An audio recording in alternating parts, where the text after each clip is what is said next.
हा व्हिडिओ आहे पुण्यातील मगरपट्टा सिटी इथला। या व्हिडिओ तुम्हाला दिसतंय की एक तरुण वाहतूक पोलिसांवर हात उगारतोय। या तरुणानं वाहतूक पोलिसांना मारहाण केल्याची ही संतापजनक घटना शनिवारी संध्याकाळी घडली आहे। या घटनेचा व्हिडिओ सोशल मीडियावर व्हायरल झाला। हडपसर विभागातील पोलीस कर्मचारी संध्याकाळी मगरपट्टा सिटी या परिसरात वाहतुकीचं नियमन करत होते। त्याच वेळी मद्यधुंद अवस्थेत असलेला हा तरुण एका ज्येष्ठ नागरिकाला मारहाण करत होता। रस्त्यावरच्या नागरिकांना दगडही मारत होता। यावेळी वाहतूक नियमन करणाऱ्या पोलिसांनी त्याला हटकलं आणि त्यावेळी राग अनावर झालेल्या या तरुणानं चक्क वाहतूक पोलिसालाच मारहाण केली आहे।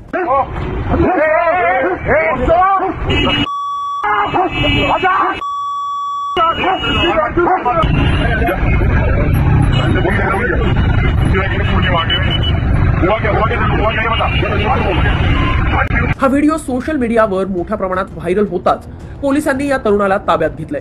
रात्री उशिरापर्यंत हडपसर पोलीस ठाण्यात या तरुणाच्या विरोधात गुन्हा दाखल करण्यात आला। आता हा दुसरा व्हिडिओ बघा। ज्या हातानं या तरुणानं वाहतूक पोलिसांना मारहाण केली होती त्याच हातात पोलिसांनी बेड्या ठोकल्यात। जेव्हा या तरुणाला पोलीस स्टेशनमध्ये आणण्यात आलं तेव्हाची ही दृश्य आहेत। पोलिसांचंही ऐकण्याच्या मनस्थितीत आणि परिस्थितीतही हा तरुण दिसत नाहीये। पोलीस अक्षरशः त्याला उचलून घेऊन जाताना दिसतायत।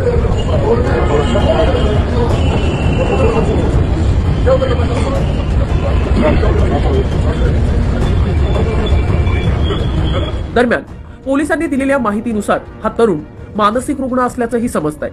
या तरुणाविरोधात गुन्हा दाखल करण्यात आलाय। मात्र या घटनेनंतर पुण्यात पोलिसच सुरक्षित नसल्याची चर्चा होताना दिसते। याआधी देखील पुण्यात पोलिसांवर हल्ला केल्याच्या घटना घडल्यात आणि त्यानंतर कालच्या या घटनेनं पोलिसांच्याही सुरक्षिततेचा मुद्दा उपस्थित झालाय। या तरुणाचा व्हिडिओ हा सोशल मीडियावर व्हायरल झाल्यानंतर नागरिकांच्या सुरक्षिततेचा मुद्दा पुन्हा एकदा ऐरणीवर आलाय। या व्हिडिओबाबत तुमचं काय म्हणणं आहे कमेंट बॉक्समध्ये नक्की कळवा।